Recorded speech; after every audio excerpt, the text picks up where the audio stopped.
మహాభారతం 25వ ఎపిసోడులోనికి స్వాగతం. గత ఎపిసోడులో శకుంతలను దుష్యంతుని దగ్గరకు వెళ్ళమని కణ్వ మహర్షి చెప్తాడు. ఇక మిగతా కథను ఈ ఎపిసోడులో తెలుసుకుందాం. అతని మాట ప్రకారం దుష్యంతుని వద్దకు బయలుదేరింది శకుంతల. సామంతరాజులు, మంత్రులు, ప్రధానులు, పురోహితులు, పౌరులతో కొలువు తీరిన రాజ్యసభలోనికి ఆమెను ప్రవేశపెట్టారు. రాజు ఆమెను చూసి, ఎవరీమె, ఎందుకు ప్రవేశపెట్టారు అని ముఖం చిట్లించి చూస్తాడు. ఓ రాజా, ఆనాడు వేటాడుతూ అలసిపోయి ఆశ్రమానికి వచ్చి నన్ను కలిసి వరాన్నిచ్చావు. నీవిచ్చిన వరాన్ని గుర్తు తెచ్చుకో. ఈ పిల్లవాడు భరతుడు, నీ కొడుకు. ఊరు వంశానికే వన్నె తెచ్చే గుణం, బల పరాక్రమాలు కలవాడు. ఇతడిని యువరాజుగా అభిషేకం చేయండి అని అడుగుతుంది శకుంతల. నువ్వు ఎవరో నాకు తెలియదు. నువ్వు అసలు ఎవరు? ఎక్కడి నుండి వచ్చావు? అబద్ధపు మాటలు చెప్తున్నావు. ఎక్కడి నుండి వచ్చావో అక్కడికి తిరిగి వెళ్ళు అని అంటాడు నిర్దాక్షిణ్యంగా. అతని మాటలు ఒక్కొక్కటి ఆమెపై పిడుగుల్లా పడతాయి. అన్నీ తెలిసి తెలియదని ఎవరో పరాయుల్లా మాట్లాడడం న్యాయమా? సాక్ష్యం ఎవరూ లేరని ధర్మాత్ములెవరైనా అబద్ధం ఆడవచ్చునా? ఇప్పటి వరకు నిర్మలమైన కీర్తిని సంపాదించిన ఓ రాజా, ఎవరూ సాక్ష్యం లేరని అబద్ధం చెబితే వేదాలు, పంచభూతాలు, ధర్మం, ఉదయం సాయంకాలాలు, రాత్రి పగళ్ళు, సూర్యచంద్రులు, యముడు చూస్తూనే ఉంటారు. మనిషి వాటి నుండి దాగిపోలేడు. పతివ్రత, సుగుణవంతురాలు, సంస్కారవంతురాలు, సంతానవతి, అనుకూలవతి అయిన భార్యను తిరస్కరిస్తే ఇహలోకంలోనూ పరలోకంలోనూ సుఖాలు ఉండవు. నీ బాధను పంచుకోవడానికి, నీ మనసుకు తృప్తిని, ఆనందాన్ని కలిగించేది భర్తకు భార్య ఒక్కటే. ఏ ఇతరమైనవి ఇందుకు సరికాదు. భార్యను, బిడ్డలను ఆదరించి ఆప్యాయంగా చూసుకుంటే ఏ కష్టం వారికి కలుగదు. దుఃఖం స్థానంలో సుఖం వస్తుంది.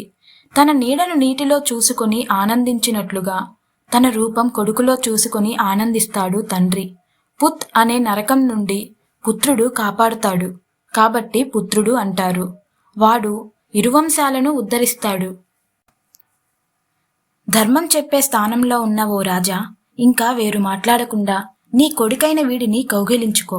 గొప్పవారైన రాజులు సత్యాన్ని వ్రతంగా కలిగి ఉంటారు. అలాంటి కీర్తిగల రాజా, 100 మంచినీటి బావుల కంటే ఒక్క దిగుడు బావి మేలు.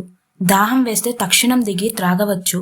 అలాంటి 100 దిగుడు బావుల కంటే ఒక మంచి యజ్ఞం మేలు. యజ్ఞం ద్వారా మన సృష్టికి మూలమైన దేవతలకు హవిస్సుల రూపంలో ఆహారాన్నిస్తాం కాబట్టి. అలాంటి 100 యజ్ఞాల కంటే ఒక్క పుత్రుడు మేలు. పుత్రుడే కదా పున్నామ నరకం నుండి చిక్కుకుపోయిన ఇతరులను ఉన్నత లోకాలకు పంపేది. కాని అంతటి పుత్రులు 100 కంటే కూడా ఒక్క సత్యవాక్యం మేలు. సత్యవాక్యం లేకుంటే అతను చెప్పిన ధర్మం నిజమని అతడిని నమ్మేదెలా? అతడే అబద్ధం అవుతాడు కదా. ఎంత కీర్తి అయినా, ఎంత ప్రతిష్ఠ అయినా అబద్ధపు సంపద క్రిందకే వస్తుంది కదా. 1000 అశ్వమేధ యాగాలు ఒక ప్రక్కన, సత్యం ఒక ప్రక్కన ఉంచి తూచితే సత్యం వైపే మొగ్గు చూపుతుంది. 100 సార్లు తీర్థాలన్నీ సేవించిన, 1000 సార్లు వేదం వల్లవేసిన, 1,00,000 సార్లు పురాణాలు వల్లవేసిన ఒక్క సత్యం ముందు తక్కువే. లోకంలోని అన్నింటి తలపైన ప్రకాశించే మణి ఒక్కటే, అది సత్యం. మహారాజా, నేను నీ భార్యనని, ఇతడు నీ కుమారుడని గుర్తించి నీ ప్రతిజ్ఞను నెరవేర్చు. నేను ఏదో అనామక స్త్రీని కాను. నన్ను కన్నవారు రాజర్షి విశ్వామిత్రుడు. ఎవరి ఆశ్రమంలో పక్షులు సామగానం చేస్తాయో, ఎవరి ఆశ్రమంలో ఎలుకలు, పిల్లులు, ఏనుగులు, సింహాలు స్నేహంగా ఉంటాయో, ఆ కణ్వ మహర్షి ఆశ్రమంలో ఆయన కుమార్తెలా పెరిగిన దానిని. నేను తప్పుడు మాటలు చెప్పగలనా?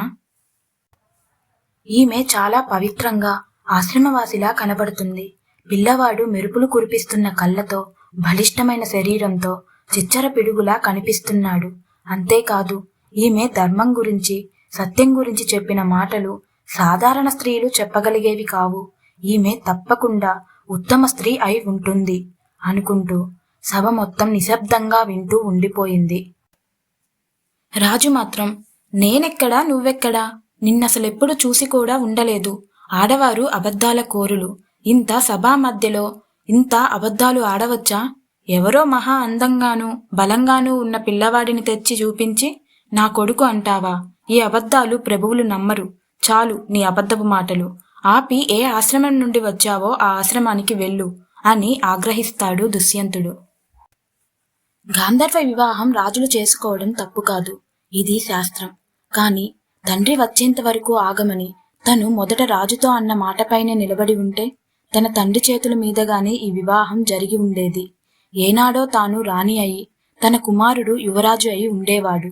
కన్నెపిల్లలు ఎంత సత్యవంతులైనా మగవారి మాటలను నమ్మి తమ కన్యతనాన్ని వదులుకొని కష్టాల పాలు అవుతారో వారికి నేనే ఆదర్శం అవుతున్నాను గదా అని తనలో తాను కుమిలిపోతూ, పుట్టగానే దయలేని విధంగా తల్లిదండ్రులు వదిలేశారు, ఇప్పుడు భర్త కూడా విడిచిపోతాడేమో, గత జన్మలో నేను కౌరవనోములు నోచానేమో, ఇంత సుగుణవంతుడైన రాజు ఈ విధంగా మారాడు అని రాజుతో సహా సభికులంతా వింటుండగా మాట్లాడి దుఃఖం ఆపుకోలేక చాలాసేపు ఏడ్చింది శకుంతల. ఆమె అంతలా ఏడుస్తున్నా కూడా ఎవరూ ఏమీ మాట్లాడకపోయేసరికి ఇక నాకు దేవుడే దిక్కు అని ఆమె కొడుకును వెంటబెట్టుకుని వెనుదిరిగింది.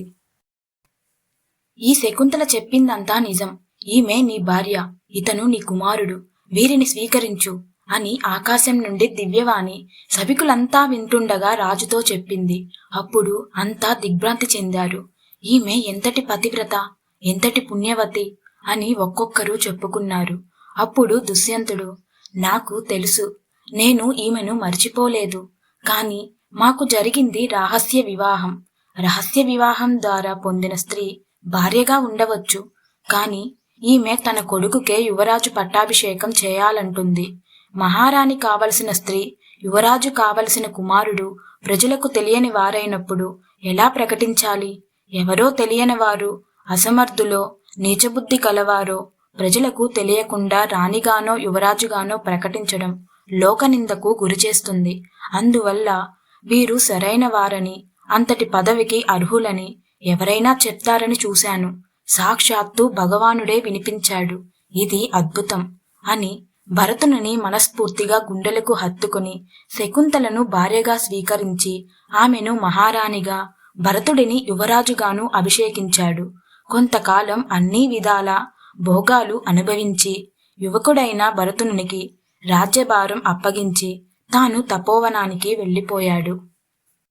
ఇక మిగతా కథను నెక్స్ట్